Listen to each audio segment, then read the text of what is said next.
नमस्कार दोस्तों, स्वागत है आप सभी का एक बार फिर से लिटरी माइंड के इस यूट्यूब चैनल पे। मैं हूं संतोष टीजीटी इंग्लिश। अभी मैं मेघालय में पोस्टेड हूं जेएनवी स्कूल में। दोस्तों, मेरा रिक्रूटमेंट ईयर रहा है 2022।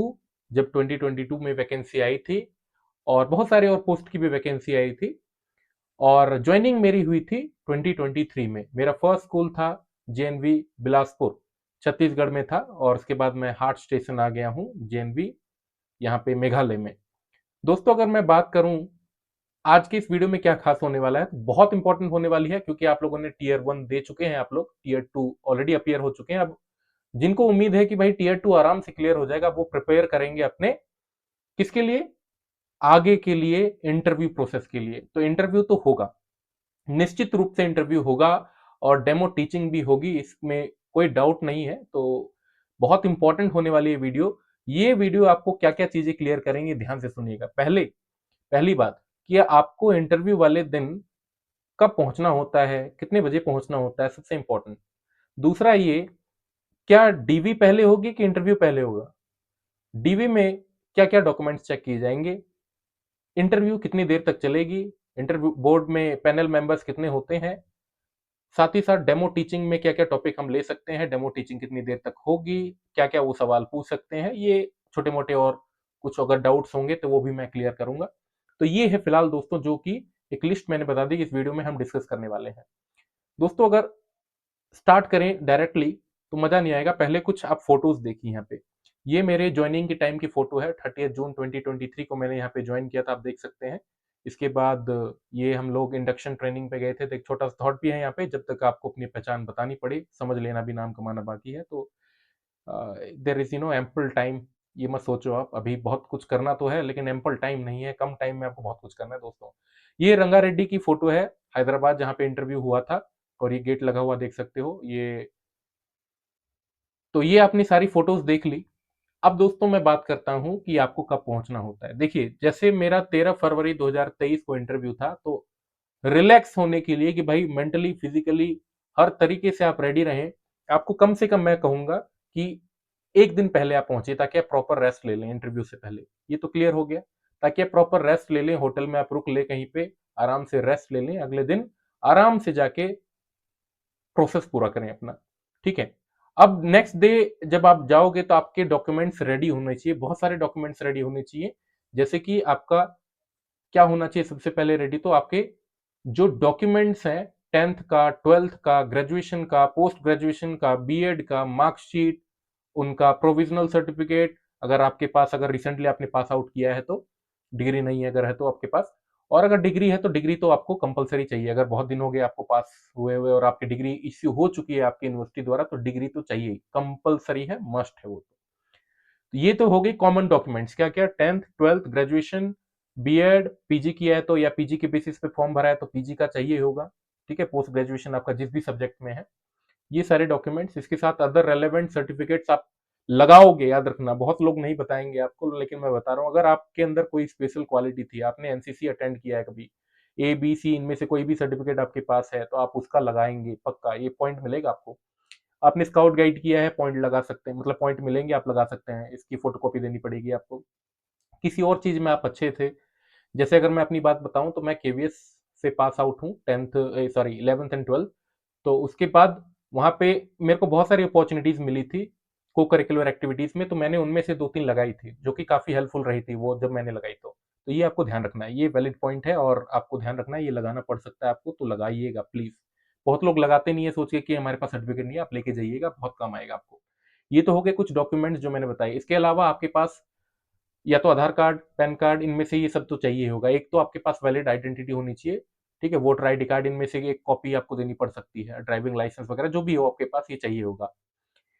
दोस्तों, ये डॉक्यूमेंट्स हो गए। इसके अलावा आपको अपने, हालांकि जरूरत पड़ भी सकती है, नहीं भी पड़ सकती है, लेकिन आपको जो आपके एडमिट कार्ड्स थे, जिसमें एक स्टिकर भी लगाया गया होगा उस टाइम पे जब आप एग्जाम देने गए होंगे, तो वो रख लीजिएगा संभाल के। अगर मांग ले बाई चांस, तो आपके पास एक प्रूफ के तौर पे होना चाहिए कि हमने अपीयर किया है, हम गए थे एग्जाम देने उस टाइम पे, तो ये एक होना चाहिए आपके पास।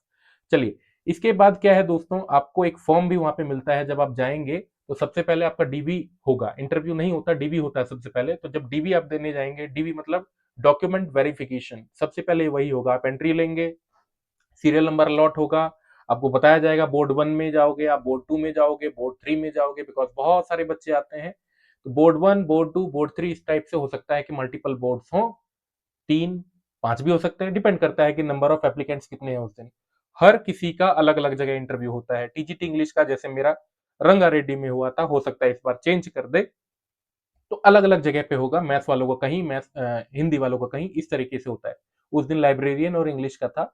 13th of Feb 2023 की बात कर रहा हूँ। ये लोकेशन तो आपकी अलग होगी, इसको निश्चित रूप से आप दिमाग में अपने डाल लीजिएगा। क्या करना है, आप गए, आपका सबसे पहले बोर्ड नंबर बताया जाएगा आपको, बोर्ड 1 2 3 में है, सीरियल नंबर आपको वहां पे दिखा दिया जाएगा अगर लिस्ट होगी तो वहां पे। उसके बाद आपको जो है थंब इम्प्रेशन से बायोमेट्रिक्स कराई जाएगी कि आप वही व्यक्ति हैं कि नहीं जिसने टेस्ट दिया है, एग्जाम अपीयर हुए हैं टीयर 1 और टीयर 2 में और इंटरव्यू देने आए, वो सेम ही व्यक्ति है, उसको चेक करने के लिए आपका बायोमेट्रिक्स होगा। मेरा बायोमेट्रिक्स बार बार प्रॉब्लम कर रहा था, पता नहीं क्यों। ये अंगूठा जब मैं लगा रहा था तो वो क्लियर नहीं हो रहा था, तो एक बार हमने सोप लगाया, एक बार हमने बहुत सारी क्लीनिंग करी। तो डरना नहीं है, पैनिक नहीं होना, उस टाइम पे हो जाता है कई बार, ठीक है। तो बायोमेट्रिक्स होगी, बायोमेट्रिक सक्सेसफुली होने के बाद डीबी होगा। डीबी बहुत अच्छे तरीके से, थॉरो तरीके से जांच करते हैं, सारी चीजों की फोटोकॉपी लेके जानी है, कम से कम 5-5 सेट लेके जाइएगा। सारे डॉक्यूमेंट्स की, 10th की, 12th की, graduation marksheet, provisional, migration certificate, जो भी है आपके, पता नहीं कौन सी चीज कब मांग ले। माइग्रेशन नहीं हालांकि चाहिए होगी, बट माइग्रेशन मैंने बोल दिया, माइग्रेशन नहीं चाहिए। इसके अलावा 10th 12th graduation, post graduation, BEd, इनकी आपको चाहिए, ठीक है। इनकी 5-5 कॉपीज कर लीजिएगा, इमरजेंसी में आपको काम में आएंगी। और जो भी आप कॉपी सबमिट करेंगे उसमें सेल्फ अटेस्टेड लिख के आपको नीचे साइन करना होता है, इसका भी ध्यान रखिएगा। इसके अलावा आपके कुछ सर्टिफिकेट्स हैं जो मैंने बताए थे, उनको भी सेल्फ अटेस्टेड करके सबमिट करना पड़ेगा। आपके वोटर आईडी कार्ड वगैरह जो भी चाहिए होगा उसको भी सेल्फ अटेस्टेड करके जमा करना होगा। एक फॉर्म दिया जाएगा, वो आपको भरना होगा। फॉर्म में क्या क्या भरना होगा, बहुत सारी चीजें भरनी होंगी, जैसे आपका नेम, एड्रेस वगैरह, ठीक है। वो सारी चीजें जो फॉर्म भरते वक्त आपने भरा था वो दोबारा भरना है आपको। क्वालिफिकेशंस क्या है, कुछ अगर चेंज हो गई है अगर मान लो, तो वो भी आपको वहां पे लिखना है, ठीक है। इसके अलावा क्या है, जब आपने फॉर्म भर लिया तो आपका एक पूरा बायोडेटा, एक बंच तैयार हो जाएगा। 10th के, 12th के, वो सब लोग एक तैयार करके रखेंगे। आपके जो प्रीवियस के मार्क्स वगैरह होते हैं उनके पास वो होता है फाइल में, जो इंटरव्यू पैनल होगा। जब ये चीजें हो गई तो आपको डॉक्यूमेंट वेरिफिकेशन के टाइम पे ओरिजिनल जो डॉक्यूमेंट है, ओरिजिनल मैं कह रहा हूँ, आपका हो सकता है ओबीसी, एससी, एसटी, ये सब भी ओरिजिनल चाहिए होगा, तो इसकी भी आप 3-4 कॉपीज रखिएगा। हालांकि ओरिजिनल वो मांगेंगे आपसे देखने के लिए, तो ओरिजिनल उनको दे दीजिएगा। वो सारे डॉक्यूमेंट्स को थॉरोली चेक करेंगे, मैग्नीफाइंग ग्लास से भी कई बार चेक करते हैं, फर्जी है कि नहीं, ऐसे चेक करने के लिए भाई स्टैम्प कहीं डुप्लीकेट हो। तो वो चेक करेंगे थॉरोली आपकी 10th को, 12th को। 10th को हालांकि ज्यादा चेक करते हैं आपके डीओबी और नेम ऑफ पेरेंट और योर नेम के लिए, मतलब अपने आपके नेम के लिए, आपके पेरेंट के नेम के लिए डीओबी वगैरह, यही सब चेक करने के लिए करते हैं। तो ये हो गया आपका डीबी पार्ट हो जाएगा मान लीजिए। तो थोरोली आपका वो बीएड का भी चेक करेंगे, एग्रीगेट बन रहा है कि नहीं। 50% अबव मांगते हैं हालांकि पिछली बार, अब कुछ चेंज हुआ होगा तो मैं आपको आगे वाली वीडियोस में बता दूंगा। तो थोरोली चेक करेंगे वो हर एक को, देखेंगे 50% से नीचे तो नहीं है किसी इसमें। ओवरऑल हालांकि चेक करते हैं एग्रीगेट, बट मेरे वाले इंटरव्यू उसमें क्या कर रहे थे, वो सब्जेक्ट वाइज भी चेक कर रहे थे, जो कि नहीं था, वैसे नहीं होना था, बट एग्रीगेट चेक किया जाता है, ठीक है। तो एग्रीगेट में वो चेक करते हैं। किसी का सीजीपीए है तो आपको पता है वो कैसे आपको परसेंटेज में चेंज करना है, वो सब पूछेंगे भी आपसे कई बार टेस्ट करने के लिए आपको, बट हालांकि लिखा रहता है डिग्री पे। तो मैंने दिल्ली यूनिवर्सिटी से करी थी, तो उसमें क्लियरली लिखा था कि भाई multiply that CGPA with 9.5 and all. तो ये प्रोसेस वगैरह होगा वहाँ, वो चेक कर लेंगे थॉरोली, आपके सर्टिफिकेट को चेक कर लेंगे। कुछ अगर प्रॉब्लम होगी तो वहीं से आपको भगा दिया जाएगा, ठीक है। सुनते भी नहीं है वो लोग, वहां से डायरेक्टली भगा दिया जाता है। अगर आप एलिजिबल नहीं है तो भगा दिया जाता है वहां से। कई लोगों को भगा दिया गया था पिछली बार, जैसे केवीएस का जो इंटरव्यू देने गए थे डीबी के टाइम पे, उनको भगा दिया गया, इंटरव्यू भी नहीं देने दिया, क्योंकि वो क्वालिफिकेशंस मैच नहीं कर रहे थे जो कि नीडेड थी उस पोस्ट के लिए, ठीक है। तो ये सब चीजें होंगी वहां। पास आउट आप हो गए, मतलब पास हो गए वहां डीबी में, उसके लिए आपको इंटरव्यू कॉल आएगा, नंबर दिया जाएगा फिर से, इसके बाद जाना है आपको। हालांकि वहीं पे बैठने को बोला जाता है कि भाई रेडी रहिएगा, इसके बाद आपकी टर्न होगी। मैं बोर्ड शायद 2 या 3 में था और नंबर 1 पे था मैं, तो फर्स्ट पर्सन मैं ही था। तो उसके बाद आपको जाना होता है। अब डिपेंड करता है कि भाई कहाँ भेजेंगे, कितनी देर में भेजेंगे, हो सकता है बिठाए थोड़ी देर आपको। तो वहां बैठने के बाद थोड़ी देर बाद आपको भेजा जाएगा इंटरव्यू बोर्ड के पास। वो गेट आपको खोलना है, आराम से खोलना है, gently good morning, good afternoon, जो भी उस टाइम पे टाइम हो रहा होगा वो आपको बोलना है। बहुत ही सोबर तरीके से आपको पूछना भी है कि क्या मैं बैठ सकता हूँ, मे आई सिट हियर, ठीक है? ये आपको पूछना है टू ऑल द मेंबर्स, एक को देख के हुए मत बोलिएगा सिर्फ कि सभी to all the panel members, है ना? मतलब उनको देखते हुए बोलना नहीं है कि I want to say to all the panel members I want to sit, no, not like that, may I sit please, like that, and after that आपको बैठ जाना है, या आप बैठ गए, सोबर तरीके से बैठना है, हाथ को ऐसे रख लीजिएगा, एकदम कूल काम माइंड होके, कोई टेंशन नहीं होनी चाहिए, कोई शिकस्त नहीं होनी चाहिए चेहरे पे, कोई गुस्सा नहीं होना चाहिए, कोई फ्रस्ट्रेशन नहीं होनी चाहिए, जब जा रहे हो एकदम आराम से जाना है, वॉशरूम वगैरह करके जाना है, अगर लग गई हो पता चले बीच में, उसके कारण सब खराब कर दिया आपने। उसके बाद वो आपसे पर्सनल चीजें पूछेंगे, जैसे कि आपका सबसे पहले पूछेंगे आपका इंट्रो, आप कौन है, ठीक है? बहुत सारी चीज़ें पूछेंगे और हो सकता है स्कूलिंग वगैरह भी पूछ ले बीच में, बट आपको इंट्रो आपको रखना है शॉर्ट, और इंट्रो शॉर्ट रखते हुए आपको बताना है नेम, कहाँ से आपने स्कूलिंग करी है, आपकी हॉबीज़ क्या है, हॉबीज़ आपकी पॉजिटिव होनी चाहिए। याद रखिएगा मैं कह रहा हूँ पॉजिटिव, क्योंकि उस हॉबीज़ से क्वेश्चन पूछे जा सकते हैं। सिंगिंग कहोगे तो सिंगिंग से हो सकता है क्वेश्चन पूछ ले, तो उसके लिए रेडी रहिएगा। हॉबीज़ पॉजिटिव होनी चाहिए, पॉजिटिव हॉबीज़ आपको बतानी है, ठीक है? और उससे रिलेटेड क्वेश्चन मैंने कहा पूछे जा सकते हैं। इसके अलावा कुछ आपको बता सकते हैं आपके स्ट्रॉन्ग और वीक पॉइंट। स्ट्रॉन्ग पॉइंट्स को तो बताना ही है, वो तो एक फ्लेक्स टाइप का आप मारोगे कि भाई ये मेरा स्ट्रॉन्ग पॉइंट है, उससे भी क्वेश्चन पूछे जा सकते हैं, काउंटर क्वेश्चन। इसके अलावा आपसे एक सवाल, मतलब सॉरी, एक जानकारी और देता है हम आपको, जब आप वीक पॉइंट्स बताओगे, हालांकि अगर अवॉइड भी कर सकते हो, बट मान लो अगर इंप्रेस करना है उनको, तो एक वीक पॉइंट आप ऐसा चुनो जो एक खूबी हो आपके लिए, जैसे कि I take time for a work, I take time but I do it seriously, and when I end it, it should be marvelous. That is my aim. So because of that, sometimes I become delay, but my end result would be marvelous.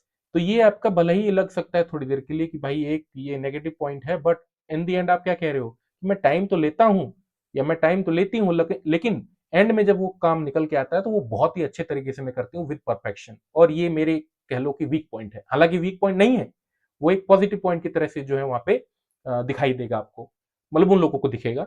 इसके अलावा क्या है दोस्तों, उसके बाद आपसे पूछेंगे कि आप कुछ प्रिपेयर करके आए हैं पढ़ाने के लिए, तो आप बोलिएगा हाँ, ऑब्वियसली हाँ ही बोलेंगे, क्योंकि आप पढ़ाने के लिए रेडी हैं वहां। तो आपको चौक डस्टर वगैरह पूछना है कि क्या मैं यूज कर सकता हूँ, ये पूछ लीजिएगा, हालांकि एक बार यूज करने से पहले। डॉक्यूमेंट्स आपके हाथ में हो सकते हैं तो उसको साइड में रख लीजिएगा। उसके बाद बोर्ड की तरफ जाइएगा कि मे आई यूज दैट, वो बोलेंगे हाँ बिल्कुल कर सकते हैं। उसके बाद रब कीजिएगा, अगर कुछ लिखा हुआ हो तो रब।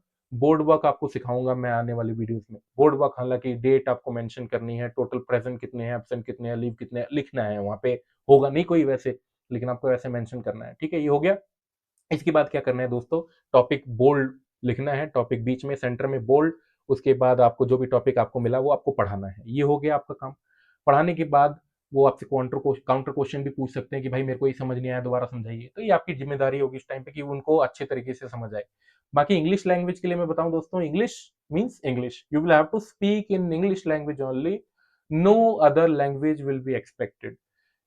खासकर इंग्लिश वालों के लिए, हिंदी वालों के लिए हिंदी में देंगे। अब मैथ वाले, मैथ तो होता नहीं है कोई ऐसा कि भाई मैथ कोई लैंग्वेज है, तो मैथ आप प्रेफर कीजिएगा कि हिंदी इंग्लिश करके पढ़ाइएगा, ठीक है? इंग्लिश इंग्लिश ही मत कीजिएगा, हिंदी हिंदी ही मत कीजिएगा, मिक्स करके आप थोड़ा सा पढ़ाइएगा बाइलिंगुअल होके, तो ज्यादा अच्छा रहेगा, ठीक है? पढ़ाने के बाद वो आपसे काउंटर क्वेश्चन करेंगे ऑब्वियसली, तो आप जवाब दीजिएगा। उसके बाद जब सब कुछ हो जाए तो बैठने के टाइम जब बोलेंगे कि आ जाइए अब, तो उसके बाद पूछिएगा may I please, may I seat, sorry may I take my seat now, तो आप बैठ सकते हैं। उसके बाद पूछने के बाद वो कहेंगे बिल्कुल श्योर श्योर बैठिए, आप ऐसे बैठना है आपको। उसके बाद कई काउंटर क्वेश्चन हो सकते हैं, जैसे कि आप ज्वाइन क्यों करना चाहते हैं, क्या ऐसी खूबी है, नवोदय क्यों ज्वाइन करना चाह रहे हैं, या केवी क्यों ज्वाइन करना चाह रहे हैं, केवी टोटल कितने हैं, केवी से क्या आकर्षण है आपका, और कई और सवाल भी हो सकते हैं डिपेंडिंग ऑन क्या मूड है उनका। इसके अलावा आपके सब्जेक्ट से रिलेटेड कुछ सवाल और पूछ सकते हैं वो।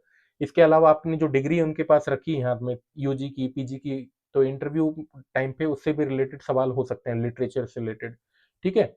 अगर लिटरेचर से पढ़े हैं तो ऑब्वियसली बात है लिटरेचर से पूछेंगे ना वो तो सवाल आपसे। तो ये क्वेश्चंस हो सकते हैं बिल्कुल कि भाई आपने कौन कौन से पेपर पढ़े हैं, उनके दो ऑथर्स के नाम बता दीजिए, दो उनके जो वर्क्स थे उनके नाम बता दीजिए। तो ऐसे सवाल बिल्कुल हो सकते हैं और बिल्कुल होंगे भी। इसके अलावा मेरे से सेकंड टाइम भी डेमो टीचिंग करा ली, मतलब एक बार तो मैं नरेशन प्रिपेयर करके लेके गया था, उन्होंने पढ़वाया मेरे से। सेकंड टाइम दोबारा पूछ लिया कि क्या हम आपसे रिक्वेस्ट कर सकते हैं कि एक पोएट्री पढ़ाओ, उन्होंने कहा मेरे को, सॉरी मतलब एक कोई और टॉपिक पढ़ाओ। तो उन्होंने कहा कि ये बुक्स रखी हुई है आपके पास, तो पढ़ा दो। तो जैसे ही मैंने खोला तो पोएट्री खुली एक, जो मैंने हालाँकि पढ़ी नहीं थी इससे पहले वो, तो उन्होंने बुक रखी थी शायद 9th-10th ऐसी ही बुक थी वहाँ पे रखी हुई। वो पोएट्री मैंने नहीं पढ़ी थी, उससे उसके अलावा बहुत सारी पोएट्रीज़ पढ़ी थी, वो पोएट्री जो खोली मैंने वो नहीं पढ़ी थी। तो जैसे ही खोला उन्होंने कहा यही पढ़ाओ आप। तो उसको मैं लेके गया, मैं बिल्कुल भी चेहरे पे कुछ ये नहीं था कि भाई हमें नहीं आता, मैं कैसे करूँगा? मेरे को पता था कैसे पढ़ाना है। मैंने चालू किया, उन्होंने कहा कीप इट शॉर्ट, मतलब just tell me the planning of the lesson, do not teach us the whole thing, okay? How you would be, dealing with the poem, don't teach us that, just simply tell us that how would you be dealing with that poem. So obviously poem में आपको recitation वगैरह करनी होती है, जो कि मैं आपको आने वाली वीडियोस में बताऊंगा भी अपने कैसे करना है आपको। बट ये कीप इट शॉर्ट करने को कहा, मैंने किया। एग्जाम्पल्स मैंने ही एंड शी बोथ रखे थे, मतलब जेंडर का ध्यान रखते हुए, जेंडर सेंसिटाइजेशन का ध्यान रखते हुए। तो एक मैडम थी, वो काफी खुश हुई थी कि I am very happy that you took examples of females also in your examples. Okay, so that was a very good point that she appreciated me for. तो अच्छा था वो पॉइंट। इसके बाद उन्होंने मेरे को कहा कि आप जा सकते हैं। That was all the interview part. ठीक है, जहाँ से आपसे आपके यूजी पीजी उससे भी रिलेटेड क्वेश्चन पूछेंगे, आपके हॉबी से भी रिलेटेड क्वेश्चन पूछ सकते हैं, आपके नेगेटिव पॉइंट्स, आपके वीक पॉइंट्स, आपके पॉजिटिव पॉइंट्स, आपकी खामियां खूबसूरतियां, इन सब के बारे में पॉइंट्स हो सकते हैं, क्वेश्चन हो सकते हैं। 40 मिनट्स का इंटरव्यू था दोस्तों मेरा। तो ये हो गया आपका डीवी प्लस इंटरव्यू वाला पार्ट खत्म। तो ये आपको मैंने इस तरीका समझा दिया कि इस तरीके से ही होता है। उसके बाद आपको कहेंगे निकलने को, आप निकल जाएंगे, आप थैंक यू बोल के निकलेंगे, ऑब्वियस सी बात है। लास्ट में अगर पॉजिटिव आपका सब कुछ वहां रहता है तो आपको पता चल जाएगा आप क्या करके आए हैं वहां पे। ठीक है, वहीं पे पता चल जाता है कितना बढ़िया आपका इंटरव्यू गया है। इंटरव्यू बढ़िया होने के साथ साथ आपका एग्जाम भी बढ़िया गया होना चाहिए दोस्तों। अगर एग्जाम अच्छा नहीं गया है तो इंटरव्यू मान लीजिए एग्जाम में बहुत कम मार्क्स हैं। हालांकि बहुत बार ये भी हुआ है कि इंटरव्यू में मार्क्स ठीक मिले हैं आपको, एग्जाम में कम था, लेकिन उस बच्चे का सिलेक्शन हुआ है जिसका एग्जाम में बहुत ज्यादा था। इंटरव्यू में मान लीजिए उसने थोड़ा सा अच्छा नहीं किया मान लीजिए, तो उसका नहीं हुआ है सिलेक्शन। ठीक है, तो ये भी केस ध्यान में रखिएगा। तो आपने अगर एग्जाम में भी अच्छा किया है, इंटरव्यू में आपको वहां पता लग ही जाता है आपने कैसे किया। I was smiling, I was laughing, I was jumping after living that place, interview room. वहां पे मैं बहुत खुश था, I was very happy. Both my cheeks were completely red because of pressure, you can say. बहुत सारे question ऐसे थे जो मैं जवाब नहीं भी दे पाया था, तो उनका मैंने कहा था कि I will study about that right now, because of pressure I forgot, so I will study about that. कुछ ऐसे सवाल थे जो मैंने कहा कि मैं नहीं कर सकता। हालांकि एक या दो ही मैक्सिमम ऐसे सवाल थे जो मैंने कहा कि मैं अभी नहीं बता पाऊंगा, मुझे नहीं याद आ रहा है, मैं पढ़ के बता सकता हूँ इस बारे में। तो ये था दोस्तों टोटली आपका एक इंटरव्यू जो मेरे साथ हुआ था उस 40 मिनट्स में। ये मैंने क्विक आपको एक तरीका बताया कि भाई आप कैसे रेडी हो सकते हैं अभी से। बाकी इंटरव्यू के लिए अगर आप मेरे से पर्सनली बहुत सारी सलाह चाहते हैं, प्रिपरेशन चाहते हैं, तो आप मेरे को पर्सनली मैसेज कर सकते हैं मेरे टेलीग्राम नंबर पे। टेलीग्राम चैनल पे भी आप ज्वाइन कर सकते हैं। आपको सर्च करना है टेलीग्राम पे लिटरेरी माइंड, और आप चैनल पे ज्वाइन हो जाएंगे।